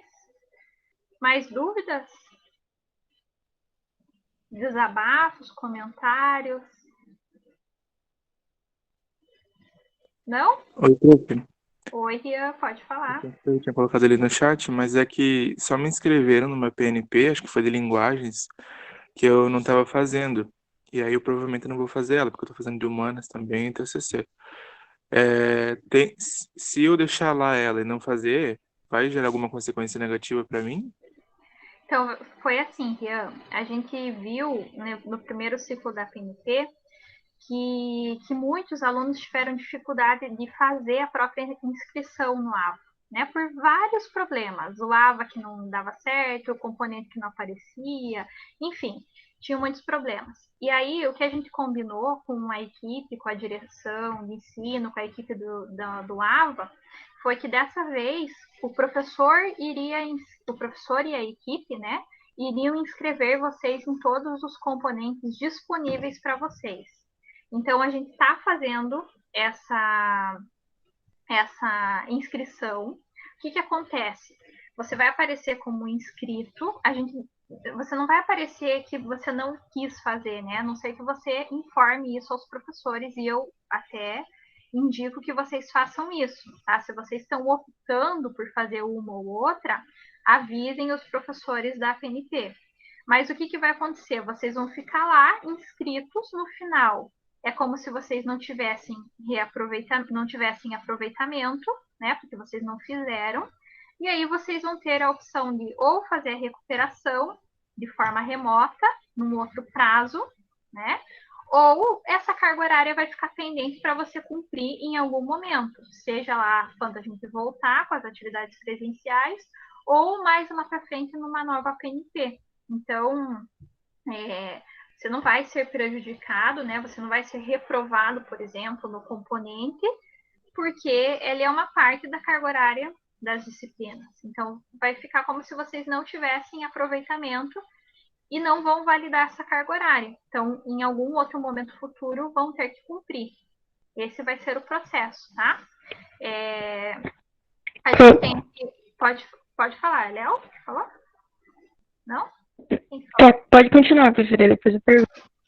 Não, eu ia comentar até que alguns de vocês, eu tenho o Arthur, o Sandor, que fazem tópicos em Biologia 6 comigo. Ontem eu já fiz esse processo, eu já inscrevi, né, todos os alunos que vão fazer tópicos nessa nova PNP, mas se vocês optarem, né, por alguma situação particular, algum motivo mais específico individualmente, em não fazer a PNP, seria bem bacana que vocês avisassem, tá, os professores, porque o problema que a gente teve no primeiro ciclo é que a gente não sabia se vocês não estavam fazendo porque vocês não queriam nesse momento, ou se porque vocês estavam com alguma dificuldade de acesso, algum problema pessoal, né? A gente não tinha parâmetro para saber. Agora todos vão estar inscritos, mas vocês têm, né, essa liberdade, embora, como os coordenadores sempre falam, né, é bastante recomendado que vocês façam, tá? Façam as atividades, porque senão lá na frente vocês vão ter muita carga horária para cumprir em pouco tempo. Então, se a gente já acha que agora está com muita atividade, lá na frente vai ser pior, né? Porque a gente vai ter muita carga horária para dar conta em pouco tempo. Então, se organizem, tá? Vocês já vão estar inscritos, vejam que nem toda a PNP pede, vocês não vão ter atividade toda semana daquela PNP, né? Vocês têm aí, tem mescla, né, de encontro virtual com atividade remota, com um vídeo para assistir, um texto para ler, assim como tinha no presencial, né? Só que de forma bem mais flexível. Então, aproveitem, tá? Deixa eu ver, tinha mais alguma dúvida aqui no chat? Então, é justamente sobre o chat que eu ia perguntar. Que a Isa lembrou uma coisa bem de bastante relevância, né? Que são a questão dos laboratórios, para a gente fazer análise daquilo que a gente tem coletado. Principalmente o trabalho dela, pelo que eu entendi ali, a Lohane também, acho que também a Mariana, não sei. Enfim, a gente vai depender dos laboratórios para conseguir terminar o nosso TCC. A gente está trabalhando, fez um cronograma, tá trabalhando com uma meta que é no cenário ideal, né, terminar os nossos TCCs, o tempo e tudo mais. Então, eu conversei com o meu orientador, seria possível terminar esse ano, só que a gente depende dos laboratórios.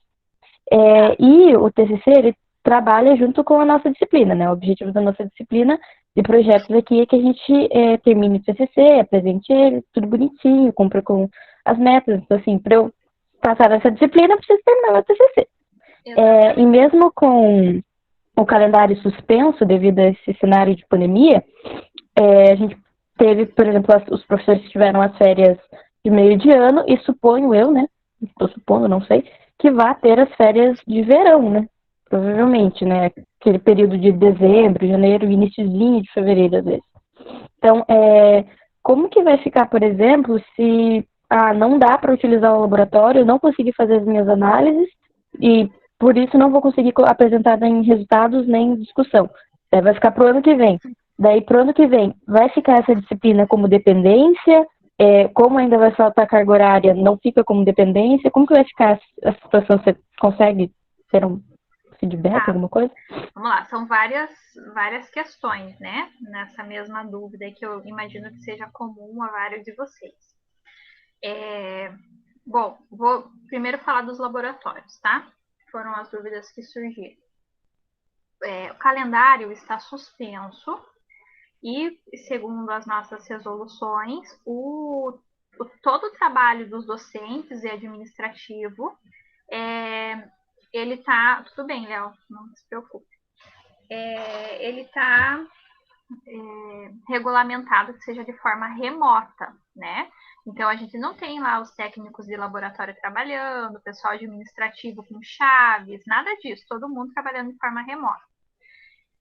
Quando foi prorrogada essa suspensão do calendário até 30 de setembro, ontem até comentei com a Zili, né, sobre essa dúvida, nós chegamos a levantar essa discussão no nosso grupo do Eixo, e a Bárbara, que está participando, disse que já tinha feito essa consulta com a direção de ensino, e a princípio, os laboratórios não iam poder ser utilizados, pelo menos até 30 de setembro, tá? Mas como eu falei com a Zili, essas situações dos TCCs, elas são muito pontuais, né? Porque vocês não vai precisar o laboratório ficar aberto o dia inteiro lá para vocês por tantas semanas. São trabalhos pontuais. Então, qual que é a minha orientação? Que vocês conversem com os orientadores o quanto antes, tá? O ideal é que vocês já tivessem feito isso para poder elaborar o cronograma. Então, talvez a gente tenha que fazer retificações nos cronogramas de quem está pretendendo usar, não só os laboratórios, mas usar o espaço do campus. Por exemplo, o Marco e o Arthur estavam prevendo fazer trabalho no campus, a Mari também, né, que comentou ali. Então, não é só o uso dos laboratórios, mas é usar o campus, né, os recursos que a gente tem lá. Então, o que fica como tarefa para vocês, tá? Porque não dá mais para a gente adiar essa situação. Que vocês conversem com os orientadores, que os orientadores, em conjunto com vocês, elaborem um cronograma de quando vocês iam precisar das atividades, com uma justificativa, para a gente enviar formalmente para a direção de ensino ou até para a direção do campus, aí tem que definir o procedimento para a liberação desse laboratório.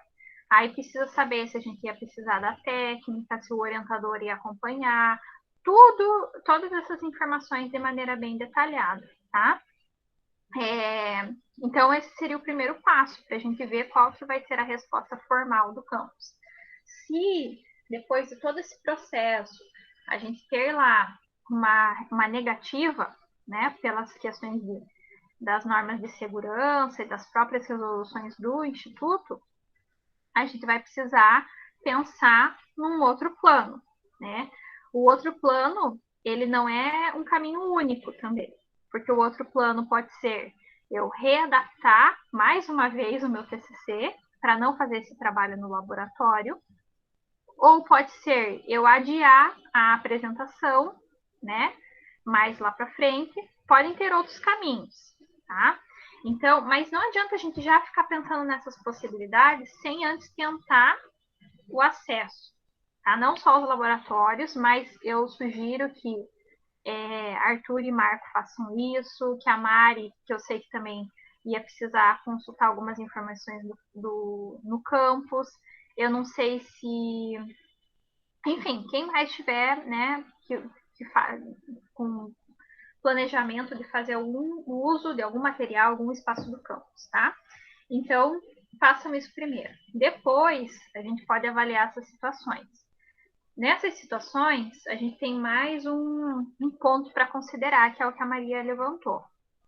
Nosso calendário está suspenso, né? Então, não adianta a gente pensar que vai ter lá o período de férias, como tinha normal, porque quando ele retornar, vai ser um outro calendário, tá? Pode ser que nesse outro calendário seja definido esse período de recesso em janeiro, fevereiro. Pode ser que nesse calendário a gente não tenha período de recesso, só tenha lá os recessos dos feriados normais que a gente tem. Pode ser, mas isso a gente nem está fazendo a discussão, assim, pelo menos essa discussão não está nem com os docentes ainda, está só lá naquela equipe que acompanha o Covid, né? A equipe de planejamento mesmo, né? As direções de campo, tudo isso. Então, está se pensando nesse novo calendário. Como o calendário está suspenso, o ano letivo só vai acabar quando o novo calendário definir. Então, se, por exemplo, o calendário 2020 for até fevereiro de 2021, a disciplina de projeto integrador vai ser até fevereiro de 2021, tá? Então, vocês não vão ficar reprovados em projeto integrador, porque o calendário ainda nem acabou. A gente vai ter até fevereiro, uma hipótese, tá? Até fevereiro de 2021 para finalizar a disciplina. Tá? Então, não se preocupem com isso, o calendário está suspenso. Tá? O que a gente está tentando fazer com as APNTs, já que o MEC liberou as instituições dos dias letivos, né? O que a gente está trabalhando agora são com cargas horárias, não mais com aqueles 200 dias letivos, tá? A gente está trabalhando com carga horária. Se a gente tem possibilidade de adiantar parte da carga horária de maneira remota, a gente está fazendo isso. Com o TCC vai ser assim. Se a gente, num cenário ideal, todo mundo a gente finaliza a carga horária de projeto integrador, todo mundo termine os TCCs até novembro, apresente, faz banca, fecha conceito, tudo pronto. Ótimo, vocês já estão livres de projeto integrador e só vão se dedicar às outras disciplinas. Até dezembro, até fevereiro, até março, até quando acabar o calendário desse ano. Tá? Então, não se preocupe, ninguém vai reprovar e ficar em dependência para o ano que vem, enquanto o calendário não estiver definido. Ficou claro? Eu sei que é bastante confuso, né? Tem muitas situações para a gente avaliar. Mas então, para a gente encerrar, pessoal, sei que vocês já estão com fome aí, precisando, tem outros compromissos. Quem pretende ou precisa usar o campus, laboratório, algum equipamento de lá, algum espaço de lá, definam isso assim o quanto antes. Ainda essa semana, conversem com o orientador, façam essa justificativa para a gente encaminhar. Pode ser que a gente encaminhe até de maneira conjunta, né? Via eixo, todas essas solicitações. E aí, como a Zili comentou ali, né? A gente faz esse acordo com a Bárbara. Lembrem que nenhum de nós está de férias, a gente está à disposição, trabalhando de maneira remota, porque é o que a resolução prevê. Mas essa nova resolução, ela abre uma brecha para que, caso necessário, para entregar alguma atividade em papel, fazer uso de algum espaço do campus para algum projeto específico, ela abre algumas restrições, algumas exceções, tá? Então, é isso que a gente tem que ver se consegue justificar a necessidade de a gente usar o campus, o professor, né, o docente, e os alunos usarem o campus para isso. Então, a Bárbara está acompanhando todas as discussões do eixo. A princípio, o laboratório ia estar fechado, né? Mas esse acordo a gente faz junto com ela. Então, não se preocupe, Zili, porque isso é nossa função, né? O nosso trabalho. Se a gente acordar que vai precisar fazer o uso, aí os professores, né, os orientadores junto com a Bárbara ou com os outros, né, servidores do campus, porque talvez a gente precise de outras pessoas, né, para abrir o campus, para pegar chave, para, enfim, para desativar alarme, tudo isso. Então a gente faz esse acordo mais lá para frente. Primeiro passo é vocês conversarem com os orientadores e a gente fazer a solicitação. Se não der certo, não se desesperem, porque a gente tem vários outros caminhos para seguir. Tá bom? Então a gente conversa com os orientadores, escreve um texto, um documento formal e encaminha para você, daí, professora, para você juntar tudo, conversa com o orientador para ele mesmo. Isso, acho que o próprio orientador pode fazer esse caminho.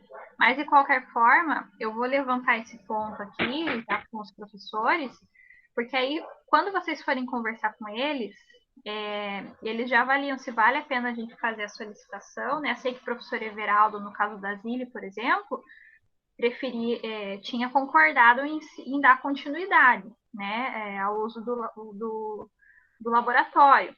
Então, mas ele está falando que falou com ele de novo, pode ser que isso tenha mudado. Mas se o orientador concordar que é fundamental e que vocês podem solicitar o uso, então já façam isso em conjunto com o orientador. Aí o próprio orientador pode encaminhar, tá? Para as outras. Ó, ele está comentando aqui que o Everaldo ia verificar com a direção. Mesmo procedimento. Como pode ser que tenham várias solicitações, eu vou já avisar no grupo com os professores, talvez a gente faça alguma solicitação conjunta, tá? Mas o melhor caminho é que o próprio orientador faça a solicitação, tá bom? Ó, a Duda falou também que o Alan ficou de ver, então, os orientadores estão já se articulando, né? De qualquer forma, de maneira individual ou coletiva, a gente precisa solicitar a autorização da direção, porque pela resolução ela não permite, só abre essas exceções, mas aí com justificativos, tá bom? Todo mundo colocou aqui o nome no chat, ninguém esqueceu hoje da chamada? Então tá, pessoal, assim que a gente encerrar aqui, eu já coloco lá os materiais. Uma dúvida só, vocês preferem que a gente mantenha os vídeos com o link lá da pasta do Drive, ou por vocês não tem problema e vocês preferem que poste no YouTube? Particularmente, professora, pelo Drive eu não consigo acessar, não sei porque eu não consigo fazer o acesso, então eu preferia que ficasse no YouTube, se todo mundo concordar. Tá, é que o Drive, às vezes, você não consegue visualizar ele online, daí você tem que baixar o arquivo e assistir com o teu visualizador do computador, né? Mas se por vocês tudo bem, a gente pode manter no YouTube sem problemas, né? Que às vezes as pessoas ficam, como está sendo gravada, ficam com receio de participar, de tirar dúvida, porque depois vai para o YouTube. Por isso que eu perguntei. Mas se por vocês tudo bem, a gente põe, deixa eu ver. O YouTube é mais fácil, eu também acho, Mari. Porque aí vocês recebem o link lá no grupo mesmo, né? Conseguem ver pelo celular. Então tá bom. Então eu vou voltar a pedir a postagem no YouTube. Tá bom?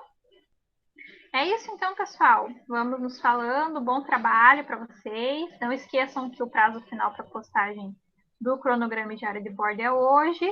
E quem não assistiu o vídeo da semana passada, não deixem acumular lá para o final, né? Então, não conseguiu ver, arruma um tempinho durante a semana para acessar lá pelo AVA, para não ficar com carga horária lá depois da frequência, né, pendente. Tá bom?